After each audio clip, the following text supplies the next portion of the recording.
마태복음 18장이 가지고 있는 커다란 주제 중에 하나는 믿는 사람들의 공동체 생활에 대한 이야기입니다.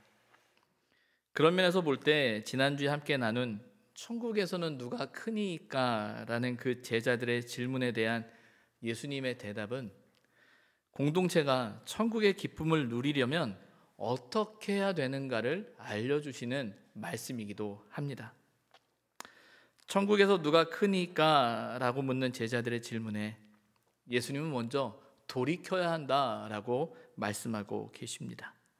제자들의 마음과 시선을 먼저 바꿔야 한다라는 것이죠. 그 돌이킴은 자신을 온전히 낮추는 참된 섬김의 태도입니다. 또 상대를 진심으로 존중하는 모습으로 이어져야 한다라고 말씀하고 계시죠. 생각해 보십시오. 어떤 교회가 아름다운 교회입니까? 어떤 공동체가 진정 천국을 나타내는 공동체일까요? 아름다운 건물일까요? 어떤 조건들일까요? 무엇보다 함께 모여있는 그 가운데 서로를 낮추고 서로를 섬기고 서로를 진심으로 인정하고 존중하며 그들의 이야기를 듣고 마음을 함께 할 수 있는 바로 그런 곳이 우리가 기대하고 소망하는 하나님의 나라 아닙니까? 그런 면에서 우리가 어린아이와 같아야 한다는 이 말씀은 우리가 높은 곳이 아닌 낮은 곳에 우리의 시선이 머물러야 한다는 사실을 말씀하고 있는 것입니다. 우리의 힘이나 능력을 드러내기보다 낮은 모습으로 서로를 살피는 것에 집중해야 한다라는 말씀이죠. 이러한 모습은 초대 교회의 모습이었을 뿐만 아니라 로드니 스타크가 말하는 것처럼 커다란 역병의 상황에서도 기독교가 사람들에게 선한 영향을 끼치고 많은 이교도들이 개종할 수 있었던 이유 중에 하나라는 사실을 우리는 잘 알고 있습니다. 이러한 모습은 외부적인 어떤 관계에서 시작된 것이 아니죠. 하나님을 믿는 사람이 천국을 소망하며 살아가는 사람들의 그 내부적인 관계에서 서로를 향한 섬김과 서로를 향한 그 존중으로부터 시작되어진 신앙의 고백이 외부로 흘러넘치는 거죠. 그 모습이 흘러넘쳐서 다른 사람들에게 영향을 끼치고 영향을 주고 세상을 바꿨다라는 사실을 우리는 잘 알고 있습니다. 소망하는 건 우리 공동체 안에 그런 은혜가 있었으면 좋겠습니다. 우리 교회 안에 그런 기쁨이 있었으면 좋겠습니다. 우리가 함께하는 그 관계 속에 진정한 섬김이 느껴지고 진정한 존중이 느껴지고 저 사람이 내 말에 귀 기울여 주는구나. 저분이 내 말을 듣는구나. 들으려고 하는구나. 라는 그런 고백이 우리 안에 넘쳤으면 좋겠습니다. 오늘 본문은 돌이키라는 그 예수님의 말씀에 대한 우리의 세 번째 태도를 가르쳐주는 말씀입니다. 앞선 두 개의 태도는 천국의 기쁨을 누리기 위한 우리의 모습이죠. 그런데 이 세 번째 태도는 그 천국의 기쁨을 잃지 않기 위한 우리의 모습을 말하고 있어요. 그 천국이 깨지지 않도록 어떻게 해야 되느냐라는 말씀을 하고 계십니다. 실족하게 하는 일들이 있는데 실족하게 해서는 안 된다라고 말씀하고 계시는 거예요. 실족하다라는 말은요, 걸려 넘어지게 한다라는 말이에요. 죄를 짓게 한다, 시험에 빠진다라는 의미를 가지고 있어요. 조금 더 나아가서는 믿음을 버리게 한다라는 거예요. 믿음을 가지고 있던 사람들이 그 믿음조차도 버리게 한다라는 어떤 그런 의미가 담긴 말입니다. 예수님께서는 우리에게 스스로 실족하지 않도록 주의해야 한다, 조심해야 한다라고 당부하고 계시죠. 그런데 오늘 본문의 말씀은요, 우리가 걸려 넘어지지 않도록 주의하라라는 말씀 이전에 우리가 다른 사람들을 걸려 넘어지지 않도록 해야 한다라고 말하고 있는 거예요. 우리 자신이 다른 사람들에게 걸림돌이 되어서는 안 된다라는 말씀이죠. 서로를 섬기고 존중함으로 세워주어야 하는데 혹 서로에게 걸림돌이 되어서 넘어지게 하면 안 된다라고 말합니다. 그럼 실족하게 하는 일들은 무엇일까요? 먼저는 누구를 실족하게 하는가 성경은 이야기하죠. 본문을 보면 나를 믿는 이 작은 자 중 하나를 실족하게 하면이라고 되어져 있어요. 여기서 말하는 작은 자는 앞선 본문과 연결해 본다면 어린아이라고 생각할 수도 있습니다. 그러나 나를 믿는 작은 자라는 이 말 속에는 단지 어린아이만을 이야기하고 있는 게 아니에요. 믿음이 작은 자들, 그래서 가깝게는 예수님과 함께하는 그 제자들을 가리키는 말이기도 하죠. 이 말은 곧 믿음을 가지고 있는 모든 사람들을 가리키는 말로 확장되어질 수 있는 거예요. 하나님을 믿는 사람들, 하나님을 믿고 의지하는 사람들이 때로는 그들을 우리가 실족하게 할 수 있다라는 거예요. 근데 중요한 건 누가 실족하게 하죠? 누가 그들을 실족하게 합니까? 성경은 분명히 이야기하죠. 누구든지. 이 말은 어느 누구도 예외가 없다라는 거예요. 어느 누구도 자신할 수 없다라는 거예요. 내가 실족하면 실족했지 내가 누구를 실족하게 해 라고 생각할 수 없다라는 겁니다. 우리도 모르는 사이에 누군가를 실족하게 하고 누군가를 넘어뜨릴 수 있다라는 사실을 말씀하죠. 그런데 그 실족하게 함의 심각한 결과를 오늘 성경은 이렇게 말하고 있습니다. 차라리 연자맷돌이 그 목에 달려서 깊은 바다에 빠뜨려지는 것이 낫다.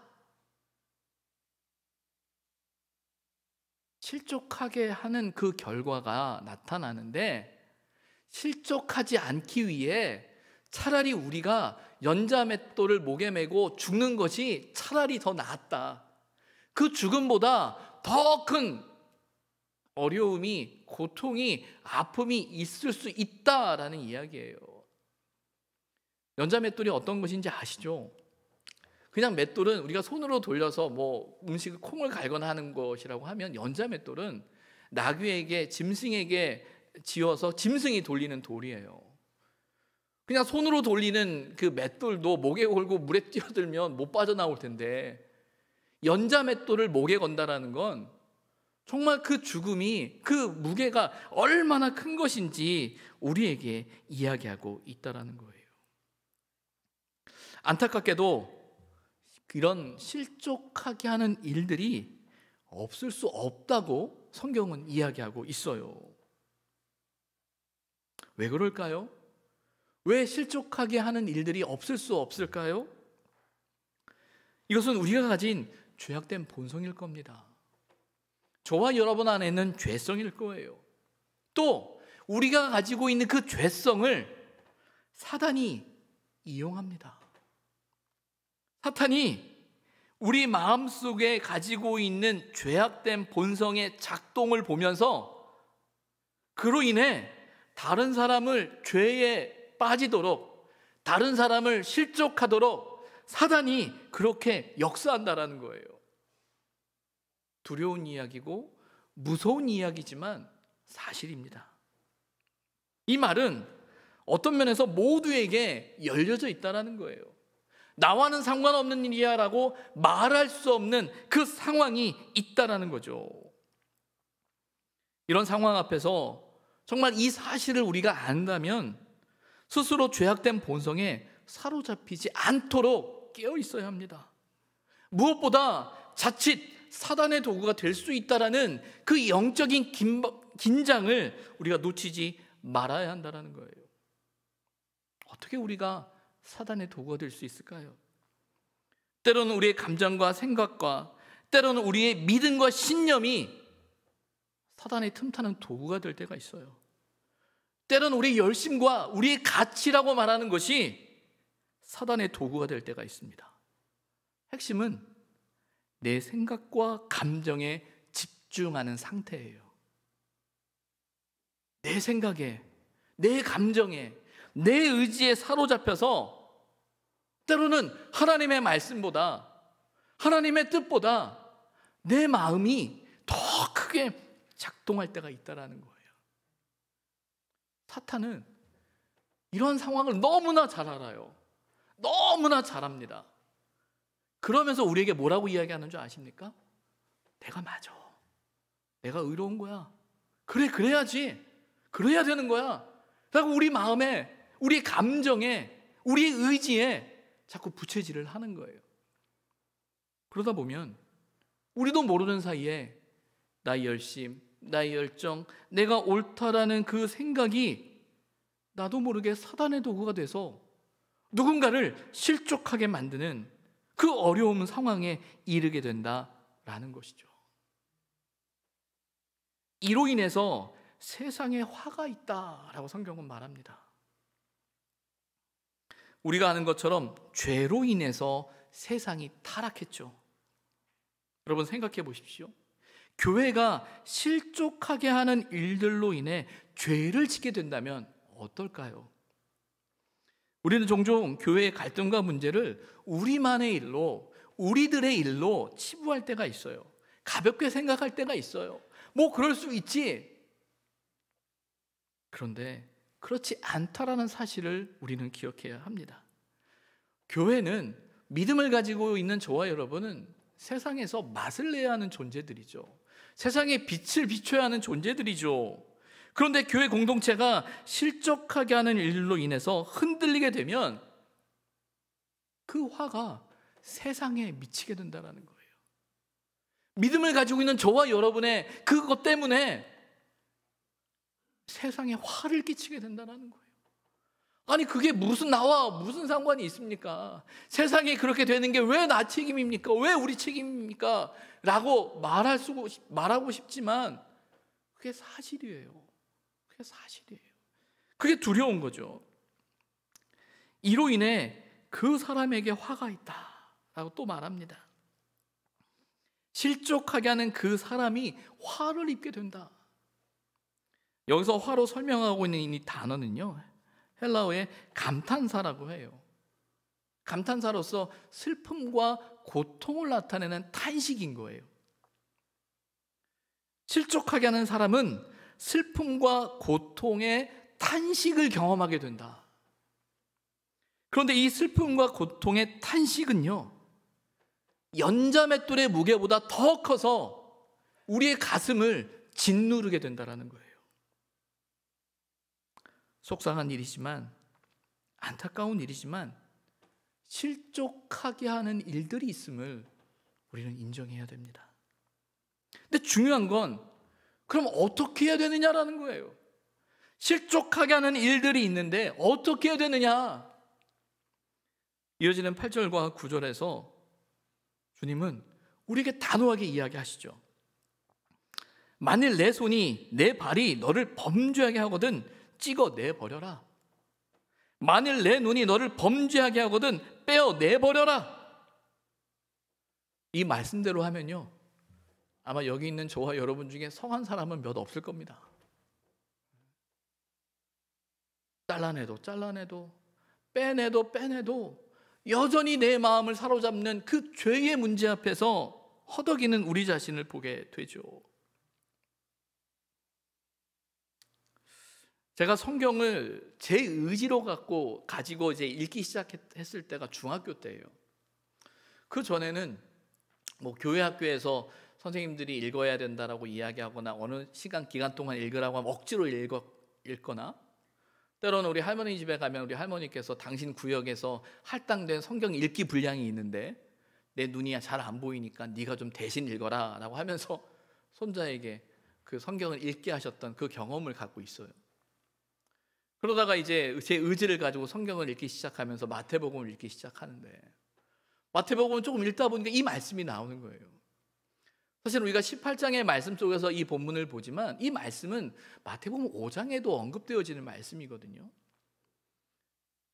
내 손과 발이 나를 실족하게 한다면, 내 눈이 나를 실족하게 한다면, 내 손과 발이 나를 죄짓게 한다면 잘라버려라 라는 이 말씀을 보면서 제가 얼마나 두려웠는지 몰라요. 아무리 회개를 하고 눈물을 흘리며 애통해도 해결되어지지 않은 이 죄의 문제 앞에서 이 말씀을 이렇게 보다 보니까 이거 잘라야 되는 건가? 이거 잘라야 되는 건가라는 그 두려움이 제 마음속에 있었던 기억이 있어요. 이 말씀은 문자적으로 신체 일부를 잘라내야 한다는 것을 말하는 게 아니죠. 그만큼 실족하게 하는 일이 없도록 주의해야 된다는 것을 강조하고 계시는 거예요. 그만큼 실족하는 것이 얼마나 무서운 일인지 두려운 일인지 우리로 생각하게 하는 거죠. 죄로 이끌어가는 관계나 습관 혹은 행동이 무엇이든지 중단되어야 한다. 잘못의 뿌리를 빨리 제거해야 된다라고 말씀하고 계시는 거예요. 실족하게 하는 일은요, 가능한 빨리, 가능한 확실히 끊어내야 한다라는 겁니다. 그런데 여기서 중요한 게 있어요. 정말 중요한 것은요, 우리가 이 사실을 인식하고 있느냐라는 거예요. 우리가 다른 사람을 실족하게 할 수도 있다라는 사실을, 실족하게 하고 있다라는 사실을 내가 아냐라는 거예요.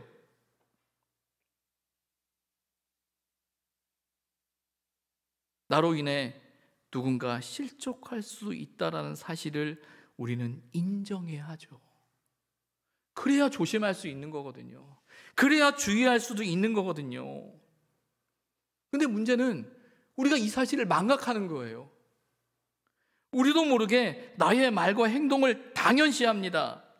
때로는 다른 사람의 말과 행동에 내가 상처받았다라고 하면서 나도 모르게 나도 함부로 우리가 가진 칼을 휘두를 때가 있다는 거예요.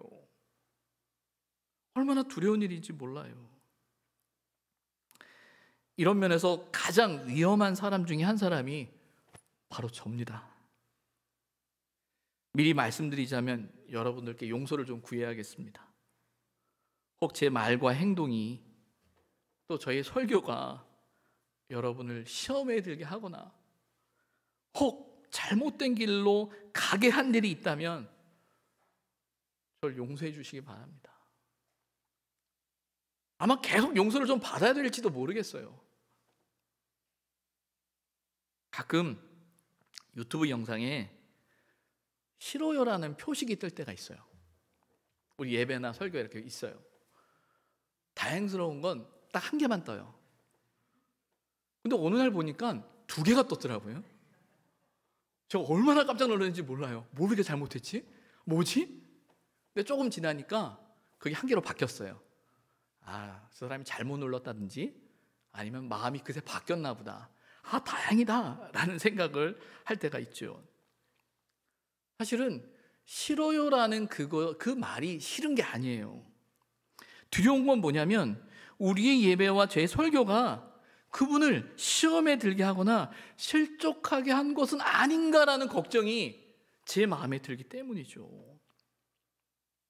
저의 설교가 때로는 우리의 예배가 여러분의 생각과 충돌이 될 수 있어요. 동의가 되지 않을 수도 있겠죠. 근데 중요한 건 이러한 충돌은요, 저나 여러분 우리 모두가 하나님의 말씀 앞에서 천천히 풀어가면 돼요. 무엇이 하나님의 뜻일까? 무엇이 맞는 걸까? 함께 머리를 맞대서 고민하면서 말씀 앞에 서고자 하는 노력을 하면 됩니다. 그런데 문제는 이 온라인에서 그렇게 되면 사실 누가 그러는지 모르거든요. 그러다 보니까 걱정이 앞서는 거예요. 싫어요라고 말하는 건 문제가 아닌데 그분의 마음이, 그분의 생각이 이로 인해서 실족하게 하는 건 아닌가라는 걱정이 제 마음을 사로잡는 거죠. 여러분 혹 설교가 마음에 들지 않거나 혹 제가 잘못 해석할 수도 있고요. 때로는 잘못 적용할 수도 있어요. 그러면 괜찮으니까 말씀해 주세요. 여러분이 말씀해 주셔야 제가 고칠 수 있고 제가 발전할 수 있고 다시 한번 생각하면서 이 말씀의 뜻이 무엇인지 더 깊이 고민할 수 있습니다. 가능하면 개인적으로 얘기하셔야 됩니다. 우리는 서로에게 걸림돌이 아닌 디딤돌, 그리고 개천을 함께 건널 수 있는 징검다리 역할을 해야 하거든요. 그런데 문제는 우리도 모르는 사이에 걸림돌이 되지 않는가라는 거예요. 처음부터 걸림돌이 되려고 하는 사람은 없는 것 같아요. 그런데 뜻하지 않게 걸림돌이의 역할을 하는 사람들이 생기더라고요. 문제는 이로 인해서 믿음을 가진 우리가 하나님과 멀어지게 되는 일들이 벌어지게 된다는 거예요. 실망과 상실을 경험하게 되는 거죠. 이로 인해서 얼마나 큰 영향을 미치게 되는지 우리는 기억해야 돼요. 교우들께 양해를 구하고 저희 개인적인 경험을 좀 말씀드리고 싶습니다. 저의 첫 번째 담임 목회지에서 있었던 그 교회에 대한 이야기예요. 그 교회는 경남의 바닷가 마을 작은 면 소재지에 속한 교회입니다. 이제 한 100년이 넘은 교회예요. 역사는 오래되었지만 지역적인 특성, 여러 가지 상황 속에서 그렇게 교회가 성장하고 부흥할 수 있는 조건을 갖추고 있지 않은 전형적인 면 소재지의 작은 교회였습니다. 그러다가 2003년에 태풍 매미의 영향으로 인해서 경남 일대의 바다에 있는 근접한 그 마을이 거의 초토화되어졌어요. 기억하실지 모르겠지만 이 매미는 역대 태풍 중에서 가장 피해를 많이 준 태풍 중에서 두 번째라고 하더라고요. 근데 이 경남 지역은 사실은 해안에 섬들이 많아요. 섬들이 많다 보니까 이렇게 태풍이 와도 웬만큼 섬들이 이렇게 좀 막아주다 보니까 큰 피해는 없었었는데 이 매미라는 태풍으로 인해서는 정말 경남 일대가 초토화가 되어진 상황이에요. 이것 때문에 그 지역도 말이 아니었죠. 그래서 너무나 많은 수재민도 나오고 하는 상황이다 보니까 전국에서 이제 돕는 손길들이 그리로 간 거예요. 근데 그 역할을 누가 했냐면 그 교회가 하게 된 겁니다. 많은 사람들이 성금도 보내고 물품도 보내면서 그 어려운 사람들을 돕기 시작했는데 중요한 건 그 교회가 그 모든 일을 감당한 거죠. 교회와 성도들이. 태풍에 떠내려간 집을 다시 지어주기도 하고요. 그들이 다시금 삶을 시작할 수 있도록 그 교회와 성도들이 얼마나 헌신적으로 섬겼는지 모릅니다. 그러면서 교회에 대한 인식이 달라진 거죠. 사람들이 교회를 다시 보기 시작하는 거예요. 정말 작은 동네 교회였는데 무려 500명이 넘는 교우들이 출석하기 시작한 거예요. 본당이 좁아진 거죠. 좁아진 거예요. 여러분 500명이라고 하면 별로 크게 다가오지 않을 수도 있는데 500명 정도 되는 교인이면 그 지역에서는 전체 인구의 20% 이상이 교회를 출석했다는 이야기입니다. 그럼 우리나라 그 지역적으로 가장 복음화율이 낮은 데가 어디냐면 경남이에요. 그러니까 예수 믿기 어려운 지역 중에 하나가 그 동네라는 거예요. 그런데 그런 역사가 일어난 거죠. 말 그대로 로드니 스타크가 초대교회를 이야기하면서 역병 가운데 그들이 헌신과 수고를 통해서 이교도들이 예수를 믿기 시작하고 개종하게 됐다라는 그 이야기의 전형적인 모델이 그 교회의 모습인 거예요. 태풍 가운데 그런 역사가 일어난 거예요. 태풍의 피해를 입은 사람들이라면 모두 다 교회의 도움을 받았다라고 해도 과언이 아닌, 그리고 그만큼 교회는 열심으로 섬기고 봉사했던 거죠. 제가 그 교회 부임했을 때 권사님들이 저에게 입버릇처럼 하던 말들이 하나 있었어요. 목사님, 우린 예전에 김장을 3,000포기씩 해서 나눠줬다. 근데 저는 아무리 말해도 저는 모르잖아요. 3,000포기가 저 무슨 상관 있겠어요? 제가 뭘 알아요? 그런데 언제 한번 같이 김장을 한 적이 있었어요. 가서 같이 했죠. 100포기 했는데 이틀 걸리더라고요. 하루는 절이고 하루는 말 그대로 치대고. 근데 그 경험을 하면서 3,000포기를 생각했더니 이건 온 교인들이 그 정말 마당에다가 다 펼쳐놓고 며칠을 해야 될 일인 거예요. 근데 중요한 건 그 권사님들이 우리 교회가 그 일을 해왔다라는 거예요.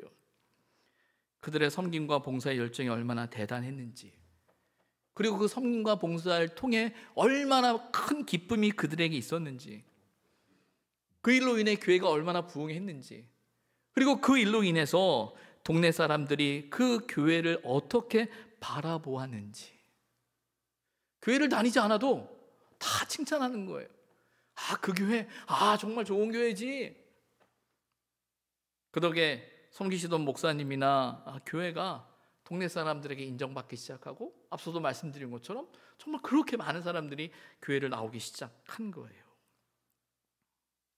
이렇게 좋은 모습으로 교회가 남았으면 얼마나 좋겠습니까? 안타까운 일이 벌어지고 맙니다. 당회에서 문제가 생긴 거죠. 사실은 교회에서 당회에 문제가 생기는 건 갑작스럽게 뻥 터지는 일이 아니에요. 오래전부터 쌓여왔던 우리의 감정의 골들이, 교회의 내부적인 상황들이 쌓여서 어느 순간 터지는 게 대부분입니다. 아마 그 교회도 마찬가지였던 것 같아요. 근데 안타까운 건 이 당회의 갈등이 성도들의 갈등으로 이어져 버린 거죠. 그로 인해서 담임 목사가 사임했을 뿐만 아니라 함께 당신의 뜻을 따르는 교인들을 데리고 교회를 개척해 하신 거예요. 물론 교회에서 1시간 정도 떨어진 그 신도시에 개척을 했어요. 먼 거리죠. 그런데 중요한 건 함께 나간 교인들이 여전히 그 동네에 함께 사는 거예요. 그러다 보니까 새벽 수요 기도회 주일 예배 할 거 없이 그 동네에 사는 교인들이 그 교회 앞에서 봉고차를 타고 그 교회를 가는 거예요. 얼마 전까지만 해도 함께 예배드렸던 교우들 아니겠습니까? 근데 어떤 사람들은 그 차를 타고 그리로 가고, 또 어떤 사람들은 여기서 예배를 드리고, 그리고 서로 볼 때마다 한 동네에 사는 형 동생 하던 언니 동생 하던 그런 사이인데, 볼 때마다 인사도 안 하고 서로가 네 책임이니 내 책임이니 하면서 싸우고 있는, 갈등하고 있는, 원망만 쌓여가는 그런 상황이 돼버린 거예요. 문제는 이러한 교회 안의 모습이 동네에 소문나기 시작한 겁니다. 섬김과 봉사에 힘쓰던 교회가 서로 싸우기 시작하면서 섬김과 봉사의 모습은 사라졌죠. 서로를 향한 비난과 원망만이 쌓여가는 상황을 보면서 사람들에게는 깊은 상처와 아픔이 남게 된 거예요. 문제는 사람들이 너무나 그걸 잘 알아요. 교회가 왜 저래? 안타까워하는 거죠. 어찌 보면 교인들보다 동네 사람들이 더 안타까워하는 거예요. 그 좋은 교회였는데 왜 저러지? 제가 부임했을 때 그 일이 있은 후 7년이 넘은 시간이었어요. 그간 교회도 새로 짓고 교회도 아름답게 성전을 건축하고 정말 많은 변화가 일어난 것처럼 보였어요. 그런데 여전히 사람들의 감정은 달라지지 않았던 것이죠. 여전히 편이 나눠져 있었어요. 그리고 동네 사람들은 교회에 대해서 목사 쫓아내는 교회, 맨날 싸우는 교회라는 말로 사람들의 입에 오르내리기 시작한 거예요. 한 번은 제가 부임하고 나서 동네에 가서 식사를 하는데, 제가 어느 교회 목사입니다, 그 교회 목사입니다 했더니 저를 바라보는 눈빛이 불쌍하게 바라보더라고요. 어쩌다가 그런 교회 가셨어요? 멀쩡하게 생기셨는데 왜 그러시냐고. 근데 제가 속상하고 힘들었던 건 내가 힘든 게 문제가 아니라, 어쩌다가 교회가 이렇게 됐지라는 거였어요. 어쩌다가 교회가 이렇게 됐지? 교우들 중에는 태풍 매미에 대한 기억을 갖고 있는 교우들이 있죠. 그들의 섬김과 수고를 통해서 교회가 성장했던 경험을 갖고 있던 사람들이 저에게 말하길, 목사님, 우리가 다시 섬김과 봉사 일을 하면 교회가 다시 부흥할 수 있고 일어설 수 있습니다 라고 이야기를 해요. 목사님만 마음을 갖시면, 말씀만 하시면 저희가 하겠습니다 라고 해요. 그런데 이미 내부적으로 갈등하고 있고 서로 원망하는 마음이 가득한데 어떻게 마음이 합쳐지겠어요? 서로에게 상처가 너무 큰 거죠. 어찌 보면 인간적인 마음이었는지 모르겠는데 제 마음속에 이런 생각이 들었어요. 우리가 아무리 섬김과 봉사로 뭔가 누군가를 돕고 애쓴다고 한들 사람들이 우리의 모든 상황을 아는데, 예전처럼 반찬을 싸서 김치를 담아서 가져다 준들 면전에선 고맙다라고 이야기는 할지 모르겠지만 뭐라고 이야기할까? 싸우지나 말지, 당신들이나 잘하지 라는 생각이 들지 않을까라는 생각이 제 마음을 눌렀던 기억이었어요. 담임 목사지만 임시 목사로 있었던 상황이었기 때문에 제가 할 수 있었던 일은 별로 없었던 것 같아요. 그저 그 모든 상황을 그대로 느껴야만 했었고 목도할 수밖에 없었던 상황이 제게는 참 힘들었던 기억이었다라는 생각을 갖습니다. 그러나 서로에게 쌓였던 감정들을, 생각들을 조금은 털어놓게 하는 것이 필요하겠다. 대놓고 이야기하라고 하게 되면 싸우게 되니까 기회를 만들고 자리를 만들어서 조금씩 쌓였던 감정들, 생각들을 털어놓게 하면서 조금씩 문제들을 풀어가기 시작했죠. 어떤 면에서 우리 감정과 생각에 집중하고 있는 상황에서 우리가 집중해야 되는 건 신앙적인 원칙이어야 된다라고 이야기하면서 그들의 생각을, 그들의 시선을, 우리의 시선을 바꿔야 한다라고 말씀을 드렸어요. 감사한 건 제 후임으로 오신 목사님이 더 잘하고 계신다고 하더라고요. 그래서 얼마나 고마운지 몰라요. 그 교회에 대한 제 경험은 담임 목사의 역할이 무엇일까, 어떤 목사여야 할까라는 생각을 참 많이 하게 했던 경험이었어요. 담임 목사로서 그 아픔을 함께하며 아파하며 고민했던 시간이었는데, 무엇보다 이런 일로 인해 실족했던 많은 사람들의 아픔을 보면서 너무나 속상하고 너무나 안타까웠던 기억이 제게 있습니다. 무엇보다 이미 10년이나 넘은 사건이고 이야기인데 여전히 그게 작동하는 거예요. 그 공동체 안에서. 저는 그게 두려워요. 그게 무섭고 그게 정말로 사탄의 역사구나라는 생각이 드는 거죠. 어찌 보면 서로를 향해서 너희가 사탄이야 라고 말할지 모르겠는데 아니에요. 이용당한 것뿐이지. 정말 중요한 건 그로 인해서 우리 안에 내려진, 그들 안에 내려진 뼛속 깊이 그들에게 숨겨진 마음의 상처와 아픔들, 서로를 향한 원망들, 근데 모두 다 자기의 아픔만 생각하지 그것 때문에 상처받고 쓰러지고 힘들고 실족하게 된 이들을 살피지 못한다는 것이 얼마나 안타까웠는지 그때 생각이 제 마음이 들어요. 제가 이야기를 드리는 것은 그 갈등의 상황을 말씀드리고 싶은 게 아니라 그 갈등으로 인해 빚어진 결과를 말씀드리고 싶은 거예요. 혹시 이 상황 속에서 여러분들은 누구의 책임인가 라는 생각을 하면서 책임을 따지고 싶은 분들이 계실지 모르겠어요. 그런데 여러분, 그건 아무 의미 없습니다. 본질은 그게 아니거든요. 제가 배운 건 그거였어요. 너무 안타까운 일이지만, 일어나 버린 일이지만 문제는 그 문제에 더 이상 빠지지 말아야 한다는 거예요. 그게 잘못된 일이고 그게 우리를 실족하게 했던 일이라면 더 이상 그 일이 반복되지 않아야 한다는 거예요. 사도 바울은 고린도후서 2장을 통해서 우리에게 분명히 이야기해요. 사단에게 넘어가지 마라. 사단이 우리를 속이고 있는 거다라고 이야기하고 있는 거예요. 그러기에 가능한 빨리 이 문제가 해결되어야 하죠. 더 이상 실족하지 않도록 감정과 갈등의 고리를 끊어야 해요. 그래야 성도들이 살고 그래야 교회가 살아요. 근데 문제는 이러한 사실을 모른 채 각자가 자신의 감정과 자신의 생각에 사로잡혀, 자신의 고집에 사로잡혀 여전히 그 마음을 붙들고 있다는 거예요. 목사로서 너무나 속상한 경험이었고 아픔이었어요. 물론 사람이 어떻게 할 수 없는 일인지도 모르겠어요. 더 많은 시간이 필요하고 더 많은 노력을 해야만 되는 일일지도 모르겠어요. 근데 분명한 건 더 이상 그것이 누군가를 실족하게 하는 일로 작동되어서는 안 된다라는 겁니다. 이 사실을 우리가 기억해야 한다는 거예요. 우리의 연약함을 인정하고 우리의 약함을 인정하면서 다시금 시작해야 한다는 거죠. 뉴스를 들으셨을 거예요. 한 스님께서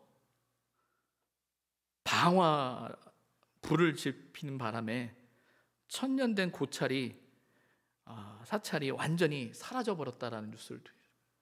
왜 그러셨어요? 라고 했더니 서운해서 그랬다. 여러분, 때로는요, 저와 여러분이 가지고 있는 그 감정이 우리의 공동체를 송두리째 태워버릴 수 있습니다. 이건 정말 두려운 일이라는 거예요. 함부로 교회와 공동체를 비난하고 판단할 수 있는데 조심해야 돼요. 참 제가 어리고 철없을 때 이런 생각을 한 적이 있었어요. 교회들이 말도 안 되는 행동을 하고 모습을 보면서 야, 저런 교회는 없어져야 돼.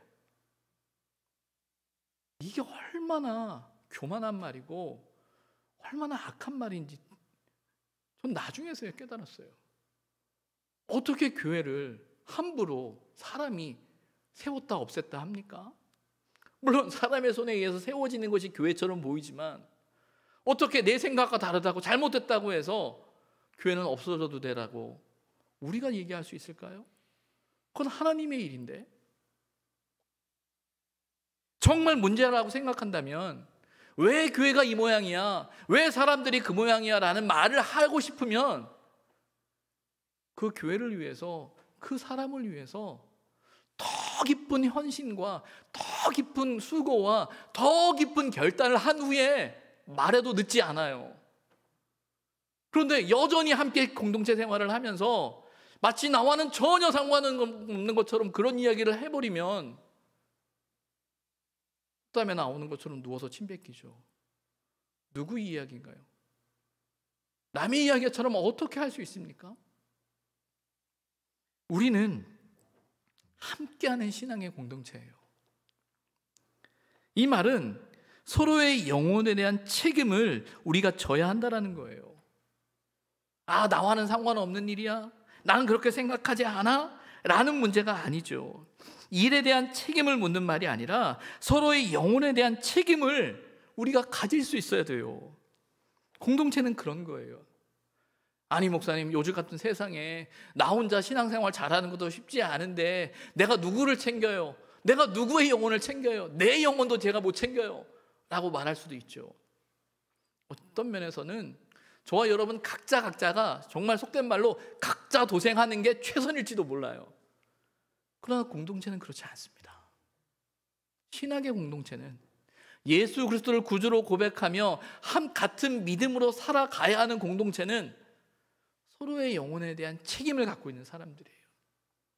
약한 사람도 있고 연약한 사람도 있고 때로는 너무나 실족하기 쉬운 사람도 있고 때로는 실족하게 하는 사람도 있을 수 있어요. 그런데 중요한 건 그 약함을 인정하고 그 연약함을 인정하고 우리가 보듬을 수 있어야죠. 같이 붙들어줄 수 있어야죠. 같이 지켜줄 수 있어야죠. 하나님의 뜻 앞에서, 하나님의 말씀 앞에서 서로의 연약함들을 이렇게 붙들어내면서 함께 세워지는 그런 공동체가 되어야죠. 걸림돌이 아니라 디딤돌로 서로를 세워줄 수 있어야죠. 실족하게 하는 일들에 대해 묵상을 하면서 실족하게 하는 일이 얼마나 두렵고 무서운 일인지 다시금 생각하게 됩니다. 그래서 목회를 하면 할수록 제일 두려운 것 중에 하나가 저는 이거예요. 마지막까지 맡겨주신 그때까지 잘해야 되는데, 근데 생각해보면 너무 부족한 게 많거든요. 만약에 어떤 문제를 가지고 저에게 이야기한다 그러면 부끄러워서 말 못할 제 모습을 제가 알거든요. 그래서 더 두려운 거예요. 그런데 이 말씀 앞에서 다시금 생각하게 됩니다. 두려움에 사로잡혀 아무것도 하지 못하는 것이 아니라 그 두려움이 우리로 하여금 더 신중하고 더 조심하고 더 기도해야 할 이유가 되어야 하는 거죠. 실족하게 하지 않도록, 사람을 세울 수 있도록, 사람을 붙들 수 있도록 더 주의하고 더 조심하고 더 살펴야 한다는 거예요. 때로는 실족하지 않게 하는 일이 섬김과 존중의 또 다른 모습이라는 사실을 우리는 분명히 알아야 합니다. 사단은 우리가 서로를 실족하게 하기를 바라고 있어요. 우리의 생각과 감정에 집중하게 하고, 다른 사람의 생각을 살피지 못하고, 다른 사람을 무시하고, 때로는 우리의 생각에 집중한 나머지 말과 행동으로 함부로 행하게 할 수도 있어요. 그러나 여러분, 우리가 기억해야 합니다. 걸림돌이 되지 않도록, 나 때문에 넘어지지 않도록 우리가 정말 하나님 앞에 두렵고 떨림으로 서야 한다는 거예요. 소망하기는, 바라기는 실족하게 하는 일이 없을 수 없다면, 설령 우리가 실족해서 넘어지게 했다면 다시금 우리의 연약함을 고백하고 다시금 하나님의 은혜 가운데 서로를 보듬어 안을 수 있는 저와 여러분이 되었으면 좋겠어요. 내가 당신보다 나아, 내가 당신보다 한 수 위야, 그런 거 필요 없습니다. 정말 진심으로 우리의 신앙, 우리의 믿음, 우리가 가지고 있는 신앙의 그 고백이 우리가 함께하는 사람들 속에 스며들 수 있도록, 고백되어질 수 있도록 우리가 몸부림쳐야 하는 때가 바로 지금 이때예요. 우리는 밖에 무언가 할 수 없어요. 어떤 면은 해서도 안 돼요. 지금은 정말 우리 자신을 돌아보고 서로가 서로를 보듬어 안고, 서로가 서로를 위로하고, 서로가 서로를 격려하고, 서로가 서로에게 믿음의 자리에 설 수 있도록 붙들어주는 그 노력이 우리에게 필요한 거죠. 오늘부터 소그룹을 다시 시작하죠. 어떨지 모르겠어요. 온라인으로 모인다라는 게 어떤 경험일지. 낯설고 어색할 수 있고, 아이 뭐 이렇게 지난 1년 안 하고도 잘 왔는데 라는 생각이 들지도 모르겠어요. 그러나 여러분, 여러분의 함께함이 누군가를 세울 수 있는 일입니다. 누군가를 붙들 수 있는 일이 될 수 있어요. 어색하고 부족하고 낯설 수 있지만 하나님께서 우리를 한 공동체로 불러 세워주시고 함께 이 자리에 있게 하셨을 때 어색하고 낯선 그 경험 속에서 우리에게 은혜를 주셔서 다시금 우리 공동체가, 우리 교회가 세워질 수 있도록 같은 마음으로 함께 할 수 있는 저와 여러분이 되었으면 좋겠습니다. 기도하겠습니다.